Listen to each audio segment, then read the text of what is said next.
성경 말씀은 신약 성경 로마서 5장 15절부터 21절까지의 말씀입니다.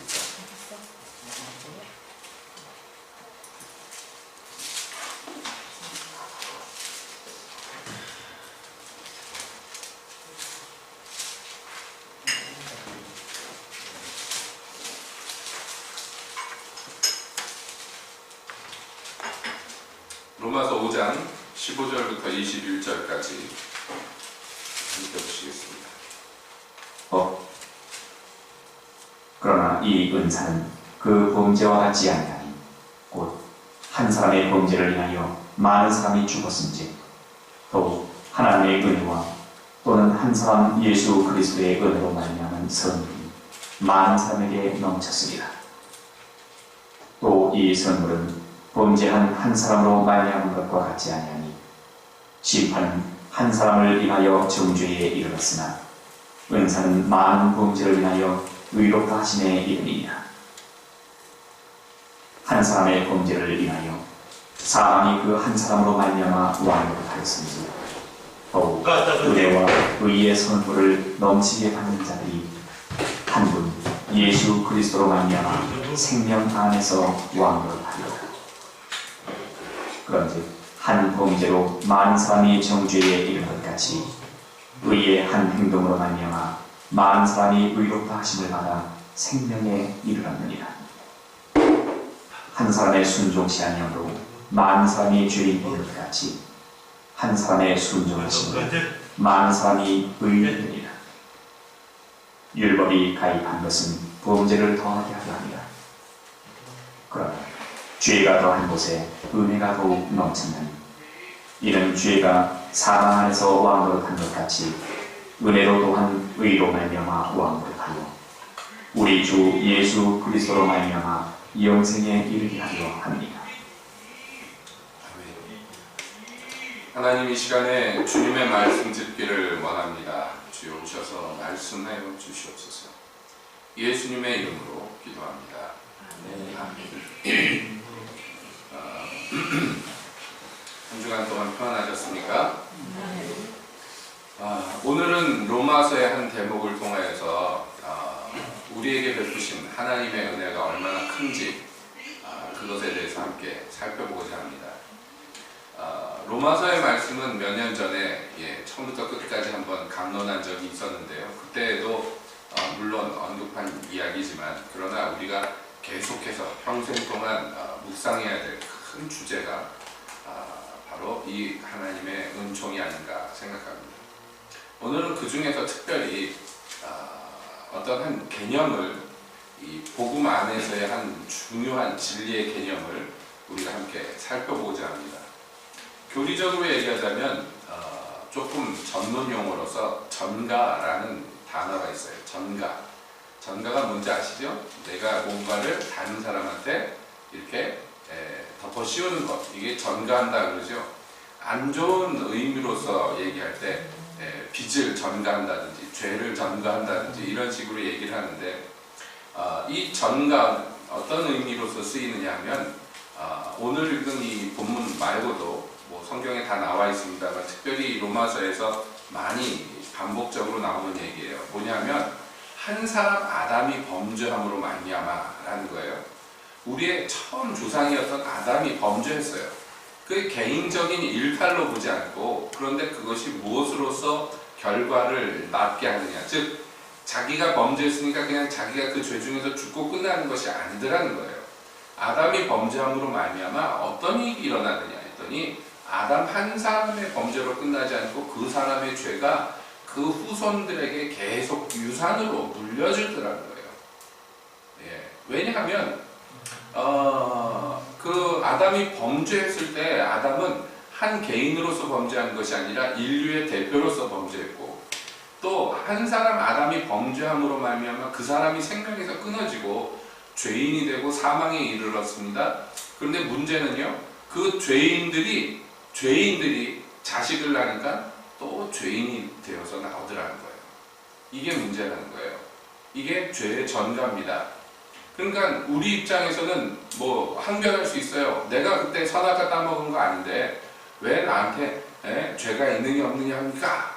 라고 항변할 수 있는데 그것은 누구한테도 우리가 항변할 수가 없는 것이 그렇잖아요. 사람이 자식을 낳으면 사람이 나오고 개가 자식을 낳으면 개가 나오듯이 여러분 죄인이 자녀를 낳으니까 죄인이 나오는 거예요. 그래가지고 그게 어떻게 할 수가 없는 거예요. 그래서 이게 우리가 인간의 가장 큰 비극이죠. 나면서부터 죄성을 가지고 태어난다는 거예요. 이게 내가 무슨 죄를 짓고자 의지적으로 노력하지 않았는데도 불구하고 이 땅에 인간으로서 탄생했을 때 벌써 타락한 존재로서 태어나더라는 거예요. 이게 인간의 비극이죠. 그러니까 아담 한 사람의 범죄가 많은 사람에게 사망으로 역사하는 것이에요. 그래서 5장 12절에 이렇게 나옵니다. 이러므로 한 사람으로 말미암아 죄가 세상에 들어오고 죄로 말미암아 사망이 왔나니 이와 같이 모든 사람이 죄를 지었으므로 사망이 모든 사람에게 이르렀느니라 라고 선포하는 것이에요. 그러니까 아담 자손들의 비극은 이 죄에서 벗어날 길이 없더라는 거예요. 태어나면서부터 죄를 갖고 태어나기 때문입니다. 이 부분에 대해서 여러분들이 억울하게 생각할지 모르지만 그러나 곰곰이 자기를 한번 관찰해 보십시오. 여러분들은 어떻습니까? 여러분들은 죄를 짓기가 더 쉽습니까? 아니면 의를 행하기가 더 쉽습니까? 여러분의 갖고 있는 성정이 말이에요. 어떻든가요? 여러분의 인격이요. 예? 용서하는 게 더 쉬워요? 아니면 화를 버럭 내는 게 쉬워요? 뭐 물어보나 말하죠. 그렇죠? 사람 성격에 따라서 정도의 차이는 있을지 모르지만 본질상 우리는요 죄를 쉽게 저지르는 이 죄성을 갖고 태어난 부패한 영혼들이에요. 그렇게 탄생했어요. 그러니까 제가 누누이 말씀드리지만 사람이 이렇게 죄와 선의 악과 선 가운데 있는데 그런 중간자로서의 인간이 아니라는 거예요. 철학에서는 인간들을 그렇게 중간자로 봅니다. 그래서 그가 어떻게 하느냐에 따라서 선의 성향을 또는 악의 성향을 가질 수 있다고 그렇게 생각합니다. 그렇지 않습니다. 그래서 우리가 천국과 지옥 가운데 서 있는 중간자인데 하나님이 이렇게 얘기하는 거예요. 너 나를 안 믿으면 지옥 보낼 거야. 나를 믿어야 천국 갈 거야. 라고 얘기한다는 거예요. 그 하나님은 너무 이 기독교 하나님은 잘못됐다는 거예요. 왜 자기 안 믿는다고 지옥을 보내느냐는 거예요. 아닙니다. 그것은 사람들이요 오해하는 것이고 그것은 마귀가 거짓으로 사람들을 미혹하는 거예요. 우리는요 원래 이 중간자가 아니라 우리는 그냥 악이고 우리는 원래 가만히 있어도 지옥에 가는 지옥의 자식들이에요. 하나님이 거기서 건져주시는 거예요. 나를 믿고 거기서 나와라. 나를 믿으면 내가 거기서 건져주마 하는 거예요. 내 손을 붙잡아라. 내가 너희를 건져주겠다 그러는 거예요. 우리는 이미 급류에 휩쓸려서 떠내려가는 홍수에 떠내려가는 그런 사람들이에요. 그거 건져주는 거예요. 구조대가 와가지고. 그게 누굽니까? 예수님이에요. 나는 가만히 있는데 하나님이 나를 붙잡아가지고 너는 나를 안 믿었으니까 지옥에 가라. 발을 뻥차서 지옥에 떨어뜨리는 그게 아니라는 거예요. 우리 인간은 나면서부터 죄를 갖고 태어났고 그 죄의 값인 사망이 우리 안에서 역사하고 있단 말이에요. 이게 모든 인간에게 공통으로 일어나는 일입니다. 그래서 이 영혼의 사망은 곧 육체의 사망으로 연결이 됩니다.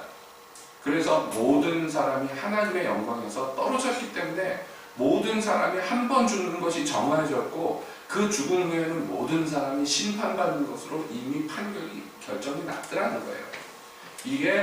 이게 성경에서의 선포입니다. 그래서 우리 기독교에서 믿는 바 도리, 즉 교리를 얘기할 때 기독교 교리의 첫 번째가 꼽히는 게 특히 우리 장로교에서 말이죠. 첫 번째로 꼽는 교리가 뭐냐면 인간의 전적인 타락이에요. 이거로부터 모든 얘기가 시작이 돼요. 이게 인정이 되지 않으면 내가 그런 존재라는 것을 받아들이지 않으면 그 사람은 고침받을 수가 없는 것이에요. 내가 병들었다고 인정을 해야지 병원에 가는 것이고 그래야지 의사에게 치료받듯이 내가 사실 병이 있는데 내가 왜 병이 있어 나는 건강해 하고 우긴다고 해가지고 그게 병이 없어지는 게 아니에요. 그러니까 우리에게는 나면서부터 걸린 불치병이 있는데 곧 뭐예요? 죄와 사망이란 말이에요. 모든 인간들에게 공통적인 것입니다. 내가 좋아하든지 안 좋아하든지, 내가 인정하든지 인정하지 않든지, 이것은 그냥 사실이에요. 하나님은 그러나 죄인이 죄 중에서 죽는 것을 참아보지 못합니다. 그러면 또 어떤 사람이 이렇게 항변하는 거예요. 하나님은 전지전능하다면서요. 하나님은 능력이 많다면서요. 하나님은 죄인이 지옥에 가는 게 싫다면서요. 그러면 우리 그냥 믿어라 말아 하지 말고 다 그냥 건져주면 되지 않습니까? 이렇게 얘기합니다. 근데요, 하나님은요 선하신 분이에요. 여러분, 선하다는 게 뭡니까? 세상에서도 보세요. 세상에서도 권력자가 선하지 않으면 어떤 일이 일어나느냐면 법을 제 멋대로 적용하잖아요. 권력자가 선하지 못한 경우에는 법이 있어도 법을 자기는 지키지 않아요. 자기 가족들에게는 적용시키지 않아요. 그렇잖아요. 여러분, 21세기 우리나라가 선진국이라고 얘기하고, 우리나라뿐만 아니에요. 뭐 미국이니 영국이니 프랑스니 뭐 자칭 선진국이라는 그런 민주주의 국가들조차도 자꾸 뭔가가 부패 스캔들들이 뻥뻥 터져 나와요. 그게 뭡니까? 권력을 가진 사람 또는 금력을 가진 사람들이, 돈 많은 사람, 힘 있는 사람들이 법을 자기한테 적용시키지 않는 거예요. 자기와 자기 측근들에게 적용시키지 않는 거예요. 그게 나중에 들통이 나가지고 문제가 되고 그럽니다. 이게 인간의 죄성 때문에 그런데, 하나님은 그런 악한 통치자가 아니란 말이에요. 하나님은 선하신 분이라서 그 의로운 법을 가장 먼저 자기가 지키시는 분이에요. 누가 지켜라 말아 할 수 있는 존재가 없음에도 불구하고 스스로 가장 의로운 자리에서 선한 법을 지키기를 원하시는 분이에요. 또 실제로 그렇게 하시는 분이란 말이에요. 그분한테 법을 뛰어넘어서 우리를 그냥 막무가내로 건져달라고 얘기하면 안 되는 거예요. 그래서 하나님이 적법한 방식으로 이 문제를 해결하기를 원하십니다. 왜냐하면 선하시기 때문이에요. 멋대로 하는 통치자가 아니에요. 멋대로 하는 독재자가 아니기 때문입니다. 그래서 하나님 나라의 법대로 죄를 범하면 사망의 심판을 받는 것이고, 선을 행하면 의의 부활에 이르는 것인데, 우리가 선을 행하고 의의 일을 능력 자체가 애초에 없기 때문에 이걸 어떻게 해결하기를 원하셨느냐?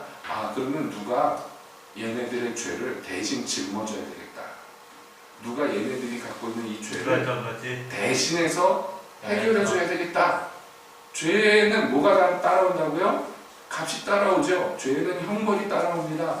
이거는 인간 세상에서도 똑같아요. 범죄를 저지르면 감옥에 가고 벌을 받습니다. 벌금을 냅니다. 이게 그냥 일반 상식 아닙니까? 그러므로 이 죄의 문제는 누가 대신 형벌을 받아야 된단 말이에요. 그런데 대신 형벌을 받아줄 만한 사람이 없어요. 왜냐하면 모든 인간이 다 범죄자이기 때문에. 그래서 범죄자가 아닌 이가 등장해야 돼요. 그가 누구냐면 하나님의 아들이셔요. 그러니까 하나님의 아들이 와가지고, 그래서 이 죄인들이 해결할 수 없는 죄를 대신 해결해 주시는 거예요. 어떤 방식으로요? 대신 형벌을 받음으로 말미암아 그 죄의 값을 치러주시는 거예요. 자, 이게 성경에서 예수님이 오셔서 십자가를 지신 이유를 설명하는 것입니다. 오늘은 그 중에서 특별히 오늘 읽은 본문에서는 뭘 얘기하느냐면 이렇게 얘기합니다. 그러나 이 은사는 범죄와 같지 아니하니 라고 얘기합니다. 무슨 말이냐면, 한 사람이 범죄함으로 모든 사람이 범죄자가 되는 것이 첫 번째고, 두 번째는 한 사람이 와서 그 범죄를 짊어졌더니 모든 사람이 죄가 사함받는 것이 이 두 가지예요. 이 두 번째를 성경에서는 선물이다 이렇게 설명합니다. 선물. 그러니까 범죄자가 죄를 범하였기 때문에 그 죄 중에서 심판받는 것은 당연한 일이에요. 특별한 게 아니고 지극히 정상적이고 당연한 거예요. 그러나 범죄하지 않은 어떤 사람이 와서 범죄자를 대신해서 형벌을 받는 것은, 이 범죄자가 잘한 게 하나도 없는데 와서 대신 그 값을 치러주신 것은, 이것은 거저받는 선물과 같다는 거예요. 그런데 이 일이 누구를 말미암아 일어나느냐면, 첫사람 아담의 범죄로 말미암아 모든 사람이 범죄자가 된 것처럼 두 번째 아담과 같은 존재로 왔는데 그가 예수님이에요. 그 예수님이 이 죄를 짊어지심으로 이 의가 모든 사람에게 미치게 됐다는 것이에요. 그런데 이 첫 번째 범죄가 있었고 두 번째 이 은혜가 있었는데 이 은혜의 선물은 이 범죄와 같지 않더라라고 얘기해요. 공통점이 있잖아요. 한 사람이 모든 것을 시작했다는 공통점은 있지만 그 안에 내 말을 들여다보니까 이 둘이 같지 않더라는 거예요. 어떤 면에서 같지 않느냐? 오늘 우리가 그것을 지금 살펴보려고 합니다. 그래서 주보를 보시면 알겠지만 제목도 범죄와 은사예요. 이 범죄와 은사는 같지 않다 그랬어요. 15절에 그렇게 얘기했죠. 그러나 이 은사는 그 범죄와 같지 않다. 같지 않다는 것은 공통점이 없다는 게 아니에요. 이런 한 사람이 시작했다는 공통점은 있어요. 한 사람으로 말미암았다는 공통점은 있어요. 그러나 이 무게가 다르고 이 위력이 다르더라는 거예요. 다른 점이 있어요. 그 다른 점이 무엇이냐? 우리가 그것을 살펴봐야 됩니다. 한 사람의 범죄로 인하여 많은 사람이 죽었어요. 이게 첫 번째 범죄에서 일어난 일입니다. 그런데 그 다음에 선물, 즉 은사는 어떻게 일어나느냐?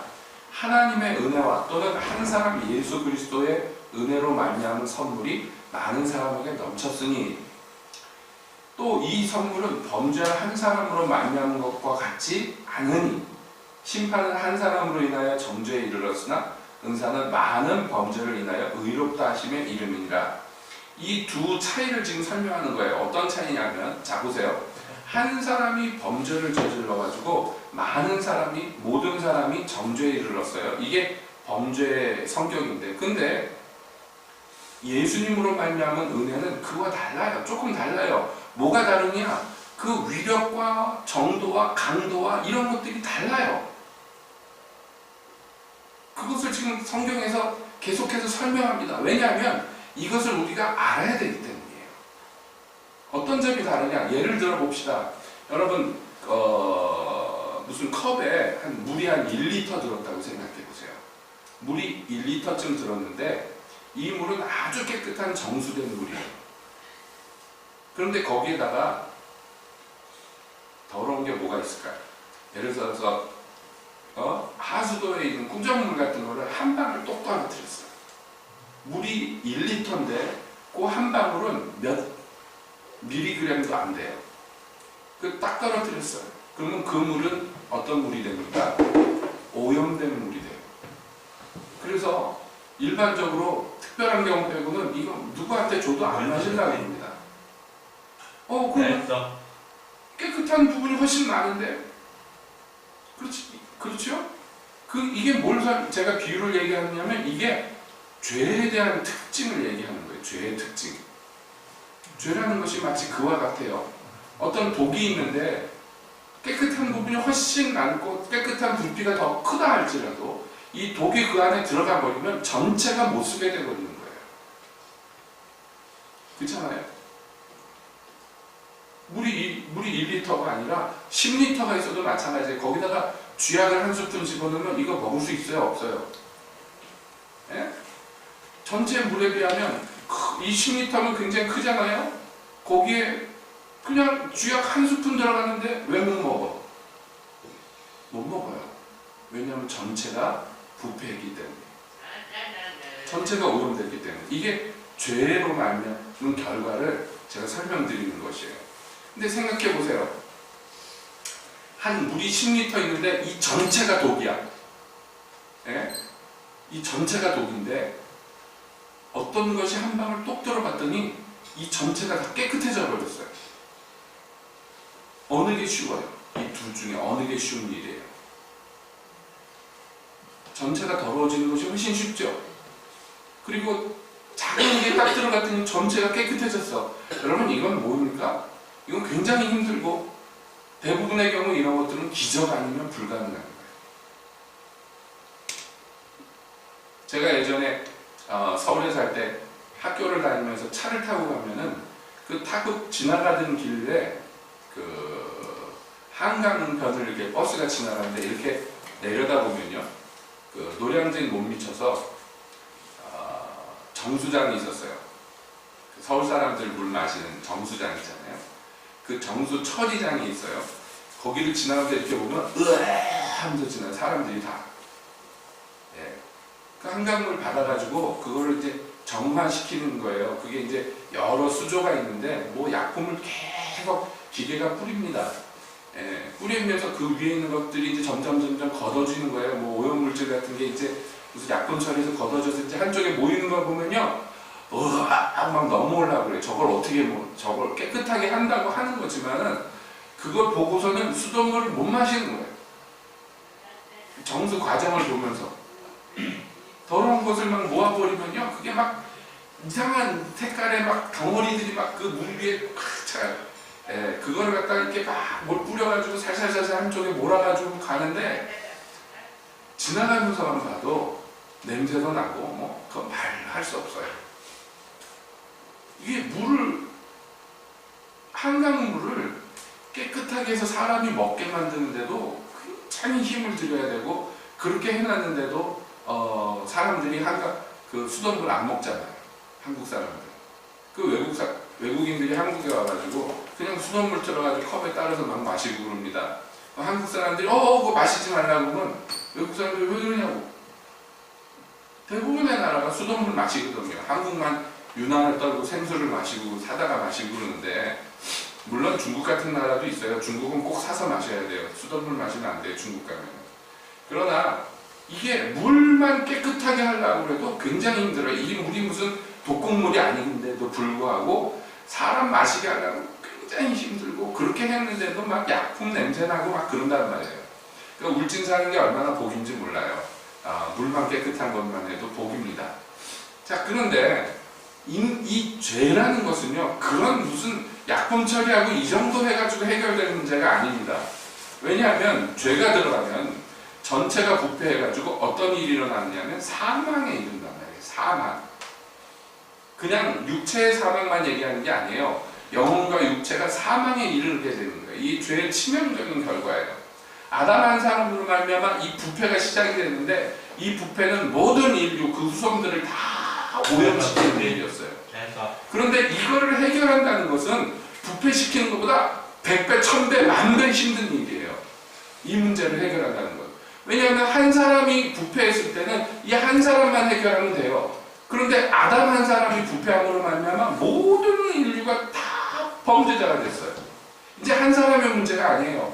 해결할 숫자도 많아지고 양도 커지고, 범죄를 이게 깨끗하게 하는 거 일 자체가 힘든데, 깨끗한 걸 범죄자로 만드는 것은 의외로 쉽지만, 그러나 범죄자를 깨끗하게 하는 것은 너무너무 어려운 일인데, 그것도 한 사람이 아니라 많은 사람이 이렇게 범죄자가 됐다는 거예요.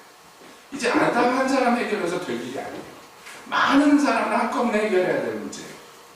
그래서 이 은혜는 범죄와 같지 않아요. 하나님이 그리스도 예수로 말미암아 이루신 이 은혜의 강도, 위력은, 능력은 이 범죄와 비교할 수가 없더라는 거예요. 사도 바울은 이 얘기를 왜 이렇게 계속 반복해서 얘기를 하느냐. 이것이 우리의 믿음에 있어서 굉장히 중요한 요소이기 때문에 그렇습니다. 여러분, 우리가 예수님을 믿고 죄사함을 받고 구원받았다고 믿고 고백을 하지만, 그러나 마음 한편으로는 어떤 생각이 있느냐면, 예를 들어서 여기 하나님이 주신 의가 있고 여기 세상에 죄악이 있다면 어느 게 더 강하다고 느낍니까? 일반적으로 죄가 더 강하다고 느껴요. 그렇죠?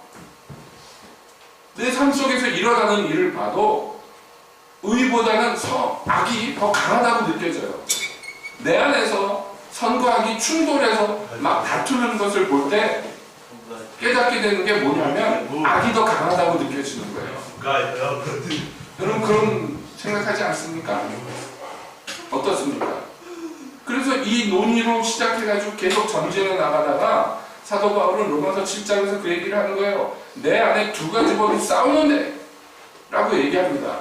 그건 사도 바울 개인의 간증을 얘기하는 게 아니에요. 모든 인간들에게 일어나는 일들을 설명하고자 하는 얘기입니다. 내 안에서, 이건 거듭난 사람, 구원받은 사람 얘기예요. 왜냐하면 이 사람 마음에 소원이 있는데, 뭐냐면 하나님의 법을 쫓아서 선을 행하고 의를 이루고자 하는 욕구가 있단 말이에요. 내가 진짜 원하는 건 그거라고 얘기합니다. 모든 기독교인들이 선한 양심을 가진 사람들이 바라는 바는 그렇습니다. 내가 경건해지기를 원하고 거룩해지기를 원하고, 그렇죠? 죄와 결별하기를 원하고 그럽니다. 그런데 내 마음에 원하지 않는 다른 한 법이 있어. 이게 뭐냐면 죄의 법이에요. 이게 선을 행해서 나가는 하나님의 뜻을 이루고자 하는 나를 붙잡아가지고 내가 원치 않는 바 악을 행하게 하는 것을 보게 되더라는 거예요. 그래서 탄식하면서 뭐라고 얘기합니까? 오호라, 나는 곤고한 사람입니다. 이 사망의 몸에서 누가 나를 건져내냐. 여러분, 이게 일반적으로 사람들이 느끼는 바예요. 기독교인들이 생각하는 바예요. 무엇이 더 강한 거예요? 그 사람 안에서 죄의 법이 더 강해요. 선이 강해요? 악이 강해요? 내 안에서 악이 강하죠. 솔직하게 아니에요? 악심이 드는데 선이 그걸 탁 잡아가지고 없애버립니까? 내 안에서도 그래. 그럼 내 바깥에서는 어떻습니까? 세상 돌아가는 거 하는 거 보세요. 어느 게 더 쉬워요? 예, 부패하는 게 쉬워요? 아니면 그것을 정화하는 게 쉬워요? 부패하기가 쉽죠? 그렇죠? 우리나라만 봐도 보세요. 친일파 되는 게 쉽지, 친일파 없애버리는 거는 지금까지도 못하잖아요. 해방된 지금 몇십 년이 지났는데도 안 되잖아요. 그렇죠? 친일파 되는 건 쉬워요. 여러분 3.1운동 앞장섰던 민족 지도자들 33인 중에서 대부분이 친일파가 됐어요. 대부분이. 일제치하에서 살면서 독립운동한 사람들도 있지만은 대부분이 친일파가 됐어요. 그게 더 수월하단 말이에요. 세상에서는. 정의롭게 사는 게 어려워요. 힘들어요. 목숨을 걸어야 돼요. 그러나 적당히 타협하고 부패한 세상에서 적당히 악을 행하고 사는 것은 자기에도 이익이고요. 또 손쉽게 되는 거예요. 손쉽게. 그러나 반대로 무슨 개혁한다 하면 얼마나 어렵습니까? 예, 말만 나오면 개혁한다는데 개혁이 되냐? 우리나라도 보세요. 뭐 검찰 개혁하느니 무슨 뭘 개혁하느니 사법 개혁하느니 안 되잖아요. 뻔히 보잖아요. 재벌 총수는 오만 나쁜 짓을 해도 그냥 풀려나오잖아요. 별짓을 다 해서. 오늘도 보잖아요. 어제도 보고 바뀌질 않잖아요. 왜 그런지 아시죠? 인간 본성이 약하고 세상이 약하고 세상의 임금이 약하기 때문에. 그러니까 우리 마음에 은연중에 악이 더 강하고 의가 약하다고 느껴지는 부분이 많단 말이에요. 우리 생각에.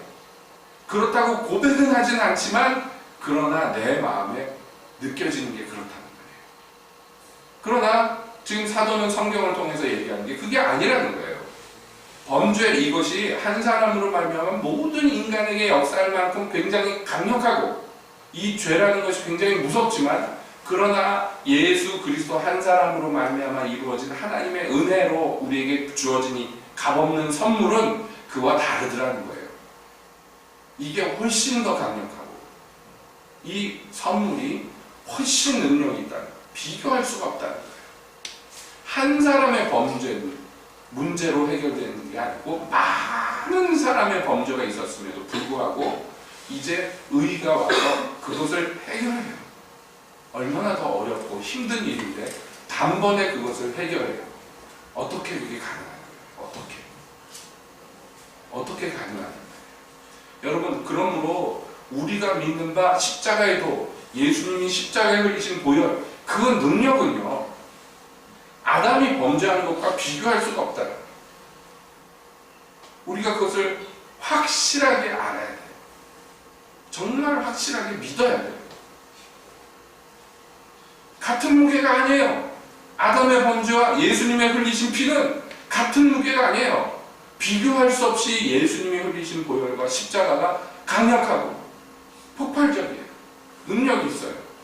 그 어려운 힘든 것을 단번에 해치우기 때문입니다. 이것을 이 로마서를 받는 편지를 받는 이 사람들에게 믿게 하기 위해서 사도는 반복해서 이 얘기를 합니다. 그 선물, 하나님이 주신 은사와 이 범죄는 같지 않다. 같은 레벨로 보면 안 된다는 거예요. 여러분, 이 선물이 누구에게 주어졌습니까? 우리에게 주어졌어요. 우리에게 이 값없이 주어진 선물은 우리가 값이 없이 그냥 공짜로 받았으니까 이게 별로 무거운 줄 모르지만은 이게 어마어마한 거라는 것을 계속해서 말하고 싶은 거예요. 사도는 이게 엄청나다는 것을. 한 사람의 범죄도 어마어마한 결과를 내는 것 같지만, 그러나 이 한 사람의 의로운 행동은 예수 그리스도의 이 십자가는 그것과 비교할 수 없다.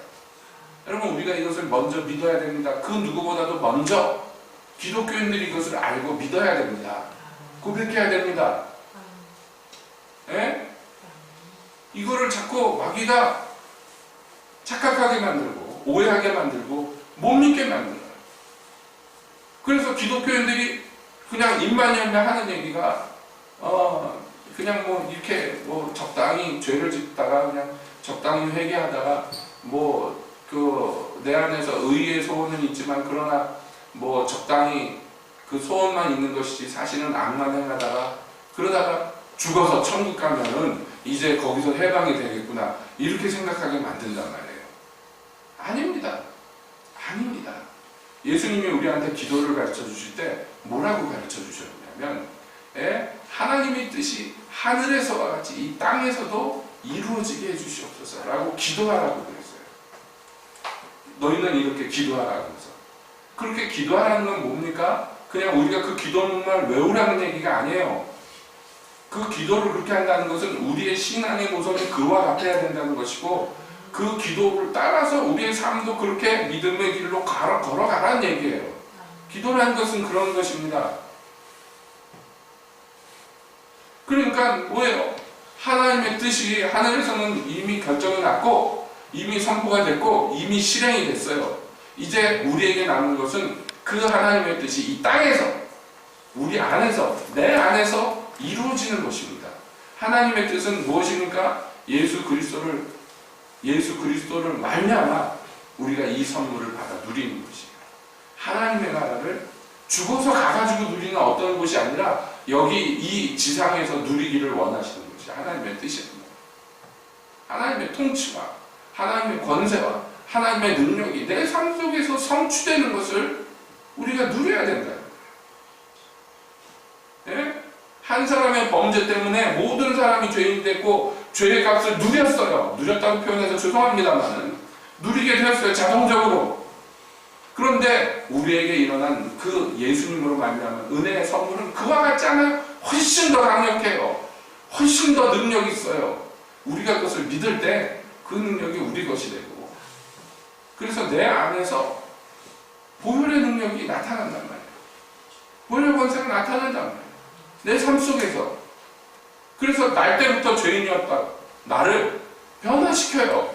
여러분, 기독교의 가장 특징적인 모습이 뭐냐면 변화예요. 변화.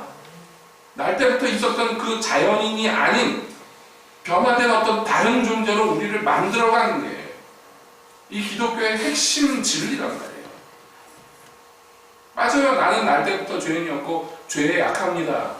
죄가 하자는 대로 끌려다녔습니다. 내가 원래 그런 존재였습니다. 그런데 이제는 그렇지 않습니다 라고 그래요. 이제는 예수 그리스도 안에 있는 이 선물이 내게 주어져서 그 선물 안에 있는 말로 표현할 수 없는 이 강력이 나를 다스립니다 라고 얘기하는 거예요. 그래서 로마서는 7장에서 끝나지 않잖아요. 오라 나는 곤고한 자로다라고 끝나지 않잖아요. 오히려 뭐라고 그럽니까? 내게 임한 이 성령의 생명의 법이, 생명의 성령의 법이 죄와 사망의 법에서 나를 건졌다고. 이제는 그 성령의 생명의 법이 나를 다스린다고. 그 생명이 나를 다스린다고. 그래서 나의 죽을 행실도 다시 살리고 죽을 몸도 다시 살리고 나의 죽은 영혼도 다시 살려 영생을 얻게 한다고 분명히 고백합니다. 물론 이게 자동적으로 저절로 가만히 있는데 된다는 것은 아니지요. 내가 믿음으로써 전진해 나가고 내가 스스로를 주님 앞에 순종시키고 복종시키는, 그리고 내가 성령의 법을 따라가는 그 모든 믿음의 순종으로 말미암아 결실하는 것이지만, 그러나 여러분 잊지 마십시오. 하나님이 우리에게 이 은혜로 베풀어 주신 것이 훨씬 더 강력합니다. 범죄와 악과 비교할 수 없이 훨씬 강력합니다. 그것은 그저 구호로 끝나는 것이 아닙니다. 여러분, 이것은 우리의 역사가 증명하고 우리 교회에 지나온 발자취들이 증명하는 것이에요. 얼마나 많은 믿음의 선진들이 이 믿음의 길을 성공적으로 걸어갑니다. 얼마나 허다한 증인들이 구름같이 모여서 지금 오늘 걸어가고 있는 나를 응원하고 있습니다. 요즘에 올림픽 끝났나 모르겠네. 올림픽 할 때 보세요, 여러분. 한 사람이 경기하지만 비교할 수 없이 많은 사람들이 막 환호하고 응원하고 그러잖아요. 그렇죠? 지금 하늘에서 일어나는 일이 그와 같습니다. 여러분들이 이 믿음의 경주를 달려갈 때 구름과 같은 그 전에 그 경기를 치렀던 수많은 증인들이 구름과 같이 모여서 이 모든 것을 보며 응원하고 있는 것이에요. 그러므로 오늘 이 시간 우리에게 행하신 이 하나님의 크신 은혜의 선물, 우리에게 주신 이 비교할 수 없는 큰 능력의 선물, 여러분 이것을 다시 한번 마음으로 확증하고 입으로 시인하고, 그래 맞아, 범죄와 이 은사는 비교할 수 없다.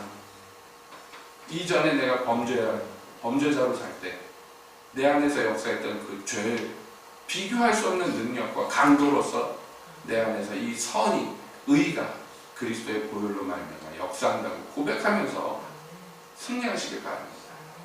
자꾸 이겨야지 이기는 게 습관이 돼요. 자꾸 지니까 지는 게 습관이 되고 마귀가 자꾸 속아는 먹으면 안 됩니다. 여러분, 우리는 승리할 수 있고 승리해야만 합니다. 우리에게 이 모든 것을 베푸신 우리 하나님과 예수 그리스도께 감사와 찬양을 돌립시다. 우리 착한 행실로 그분께 영광을 돌립시다. 주님이 더 큰 은혜를 순종하는 자들에게 부어주실 것을 믿습니다. 기도하겠습니다.